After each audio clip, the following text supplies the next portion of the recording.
Hey folks, Eric Bray, Focus Fishing Guide Service. Got another video fishing report for you for Table Rock. It is Tuesday, May the 1st. Been on the water every day for the last 7 days, and all of it's been here on Table Rock. Things are changing, fish are moving. I'll tell you about the moss and everything else that's going on. But as far as our lake level is concerned, we are at 915.29. which puts us about 0.3 feet above normal pool. Like I've been telling you guys, beaver is still high. I think last time I looked it was about 6.5 feet high. They are in the process of draining it down. In addition, they're in the process of bringing Table Rock up to its summer pool of 917. So you will have some current running through the lake. You will have some water coming in from beaver. But I expect the lake level to rise from this point forward. We do have a little bit of rain coming in tomorrow night into Thursday, and as much as 1 or 2 inches depending on which forecast you look at, so that will affect the lake level as well. But we're at 915 and some change right now, and it'll get up to 917 before too much longer. As far as our water temperature is concerned, it really depends on what area of the lake you're at. I'm on the lower end right now, and I saw 60 to 62 all day long down here. Fished the White River a bunch last week, and it was about the same, 60 to 62. In the backs of some of the pockets towards the afternoon, you'd see 64, 65. Fished the James yesterday, same deal. It was a little bit colder yesterday morning, so we started off right at about 59. But by the end of the day, we were in the, I don't know, 63, 64 degree range. So water temperature is rising, and the fish are definitely moving. There are fish on beds. There were a lot of fish on beds over the weekend. It looked like the big wave of spawners that we expected last weekend did occur. A lot of fish moved up. A lot of fish spawned. I can tell you up the James and up the White, I'm seeing more post-spawn fish than I am anywhere else. So I think they may have snuck up before we even realized they were up there. Probably closer to the middle of the month, they snuck up and got their spawn done. There are fish still on beds down here. There are fish in the Kimberling City area on beds. But I really think the biggest wave came up over the weekend. I think they're done. I have seen a lot of fry around, so I really think that as far as sight fishing, yeah, you can do it. I just don't know how viable a pattern it's going to be going through this weekend. But if you guys are coming down, say you're going to fish the lower end of the lake, this is where you have the biggest moss problem on the lake. Pretty much anything 10, 11 foot deep or less, on the bottom you are going to pick up moss. It is starting to die off. You will see it a little bit stronger in some coves than others. In some coves you'll start to see it turning brown and dying off. In some coves it's bright green and it's fresh as a daisy. So it's here to stay for a little while, but with these water temperatures coming up and with this warm weather this week, I really expect that moss, even down here at the dam, to really die off in the next 2 weeks, and we won't even be talking about it. As far as fishing down this way, the best bite we had today was on a swim bait, throwing a Kitech 2.8 on a 1/4 ounce head, basically fishing points, secondary points around spawning pockets. Most of the fish we caught today were post spawners, or they were fish that had just moved up. We did have a couple of better fish, but they were both post-spawn fish. Most of the fish we caught today were more the smaller bucks that have already left the nest. So I think even though there are fish on these beds back here, I just don't think that it's a viable pattern. But we did catch them on a swim bait, Kitech Swing Impact Fat, 2.8, 1/4 ounce head, just like we have been throwing. And we did throw the Bass Pro speed shad and a 3-inch. That was working as well. Most of them again on points. Caught a few on a jewel squirrel head down here where we could get away from the moss. Some of the areas, especially if you go towards 0.5, some of those coves have got some less moss, and it's more of a dead brown moss, so it's definitely dying off. In those areas we were able to catch them on a jewel squirrel head, 1/4 ounce, about that 10 to 15, maybe 10 to 18 foot range, just on the outside of where the moss was, and matching the squirrel head up with either a beaver or a zoom speed craw. And we did have a couple with a finesse worm as well today, but most of them were on a beaver and on a speed craw. And like I said, 10 to 15 deep, 10 to 15 foot deep, both in the creeks on the secondary points and on the main lake. Most of those fish were smallmouth, but we did have a couple of nice Kentuckys doing that as well. Go up into the Kimberling City area. Moss is moderate to bad there, depending on which cove you go into. Some coves, especially it seems like the coves on the north side, are not as bad as the coves on the south side with a south-facing bank, or a south bank, I should say. Mill Creek and Little Mill Creek were really bad when I was in them over the weekend, but Fisher Creek, when you get to the back of it's bad, towards the mouth isn't so bad.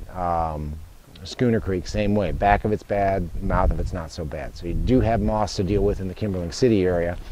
Best bite we had up there, we had a couple of bites going again with the Kitech. 2.8 swing impact fat, sexy shad, sight fish, best two colors on a 1/4 ounce head, and just basically throwing it out there, letting it sink about 3 to 5 seconds and reeling it in slow, or just a moderate speed. Really not even that slow, just a medium speed.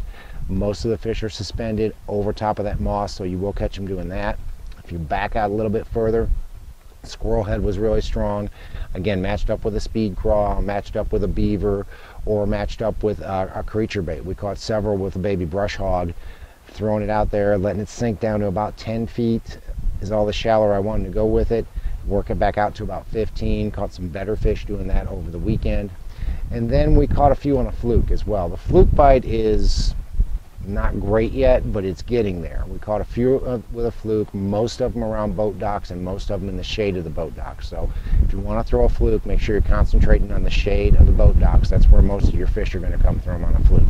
Go up in the James, and the James really doesn't have as much moss as the rest of the lake does. It's not the best area. There are areas where you'll get into some moss. Ants Creek has got some moss, but it seems like the further up you go up into the James, the less moss you run into on the bank. You'll hit some pockets here or there that have a little bit of it, but most of it is starting to die off, and it's got that brown color to it, so it's definitely dying off.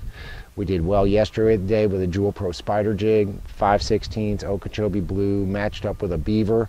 Also caught him on a Jewel squirrel head, matched up with either a speed craw or a beaver. Most of the fish up there were a little bit shallower, and about that 7 to 12, some out as deep as 15, but most of them were that 7 to 12 on those points and just inside those spawning pockets. I saw a lot of beds up there, but I didn't see a lot of fish on them, so they've either been plucked off with all the tournaments we had this weekend, or they're done. And we did see a lot of fry around laydowns and around bushes and around docks, so I really think that most of the fish up the James are done. Not saying you can't go up and catch a few, but I don't think it's going to be a real viable pattern if you're fishing a tournament this weekend to go out and try to sight fish to catch a big bag of fish. We did also catch a few on a floating worm up there. I like to throw, floating worm's the term, but I like to throw the Zoom trick worm in either sherbet or methylate are the two colors I really like. Throwing it weightless, throw it out there and just watch your worm and watch your line, let it sink down about 3 to 5 feet, and generally they'll pick it up and swim off with it. We caught a few doing that as well, so that is a viable pattern right now, especially if you're in those areas where you got a lot of moss. And go up into the White River, and the White River, once you get above about 0.19, the moss is almost non-existent. You'll go into a few pockets that have it, but you get above 0.19, get into the Shell Knob area, go up the Kings River, go up around Big M, and really the moss is not a problem up there. So I spent a lot of time up there last week. That's where I fished in the Web Outdoors Elite event. Caught a lot of keepers both days, but just couldn't get into a big fish. But a lot of fish on the squirrel head up there. That was my primary bait. I was throwing the squirrel head with either a speed craw, a Senko, or a beaver on it. And really, it seemed like on Saturday the better bite was a speed craw because we didn't really have any wind. It wasn't bluebird skies. We had a few clouds in the area, so it really seemed like they ate that speed craw a lot better. On Sunday, I had to switch over to a Senko type bait. I used the Bass Pro Sticko. Sooner Run was probably my best color. And again, those fish were fairly shallow. And it seems like they were very shallow on Saturday, less than 5 feet deep, and then backed out as the day went on. On Sunday, most of what I caught was in that 10 to 12 foot range. Some of them out as deep as 18 to 20, but most of them were on the squirrel head. Did catch a few on a swim bait up there as well. The Kitech 2.8 on a 1/4 ounce head. Sexy Shad was about the only color I threw up there. And that was primarily on Sunday on those windy points. That wind kicked up, it really pushed a lot of shad around, and I was able to catch a few on that Kitech on Sunday. but not the quality I was catching on the squirrel head. So I definitely stick with a squirrel head or you shaky head, whatever you like. I prefer the squirrel head, but I would definitely stick with a squirrel head up there right now. Had a few blow-ups on a topwater, never connected with a keeper, but I think that topwater bite is just around the corner, especially now that these fish are done spawning. It seemed like most of the fish I caught up the White River spawned already. There are some beds up there, you can sight fish up there, but it seemed like the bulk of the fish have already spawned up the White. And they were chasing the topwater, especially if you could find small balls of shad towards the backs of the pockets. There were a lot of fish chasing shad back in there, did really well with a spook and with a Sammy in the back of those pockets in the back of those creeks. So keep that laying on your deck. You don't necessarily have to see fish busting. As long as you see some shad in the area, they will chase and they will eat that topwater, and that bite's only going to get better. In the next 2 to 3 weeks, the topwater bite's going to blow up. We'll start talking about throwing a redfin or the hardcore wake bait or the Yozuri wake bait. Those are both going to be real prime players in the next couple of weeks, so keep those in mind as we get a little bit further along in the spawn and as this water warms up. Make sure you have a topwater tied on. Guys, it is the 1st of May. Hey, how about that? And it's been a busy April. Got a busy May ahead of me. But the fishing's getting really good. I mean, we're catching some fish. Every trip is 20, 30 fish right now. Today, I think we had about 30, and we had a mixed bag. We got into some whites this morning on the Kitech. We caught some smallmouth, largemouth, some spots. We caught some goggle eye. Didn't have a crappie today, but had a couple of crappie yesterday. So it's just everything is falling into place, and the fish are all moving up at once. They're getting their spawn done, and then we'll get into the primetime season where you're throwing a shaky head, you're throwing a Ned rig, you're throwing a topwater. It's just going to be fun. May's going to be a blast.